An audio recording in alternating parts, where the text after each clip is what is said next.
पूर्वतन सैनिक परिवार जगतसिंहपुर संगठन आनुकूल्य कारगिल विजय दिवस संघ मुख्यालय रघुनाथपुर ठारे अति उत्साह सहित पालन कर संघर वरिष्ठ सदस्य मल बाबू द्वारा प्रदीप प्रज्वलन कर साधारण संपादक बिरंची नारायण महांती सभा परिचालना करथिले। सर्वप्रथमे कारगिल युद्ध में शहीद होइतिबा भारत मातार वीर सुपुत्र मानकु श्रद्धांजलि ज्ञापन करने सहित शहीद जवान को निमंते 2 मिनिट नीरव प्रार्थना करा जायतिला।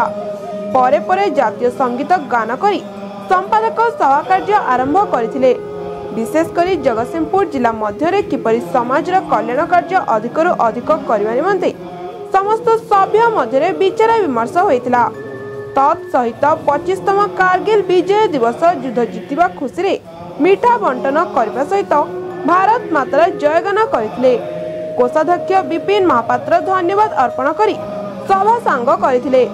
एही सभारे जिला संयोजक देवाशीष रंजन दास, सह संपादक विमल पटनायक, परिचालन संपादक मायाधर पंडा, कुजंग ब्लॉक मुख्य विचित्रानंद दास, अरक्षित साहू, मनोरंजन नायक, गौतम महापात्र, तितोल ब्लॉक मुख्य अक्षय साहू, जगतसिंहपुर ब्लॉक मुख्य दुष्मंत महांती, बिरडी ब्लॉक रवींद्रनाथ खुंटिया, शरद चंद्र मल्लिक, रघुनाथपुर ब्लॉक तपन कुमार बेहरा और हरेकृष्ण परिडा, रुद्र प्रसाद सहित अन्य सदस्य उपस्थित थिले।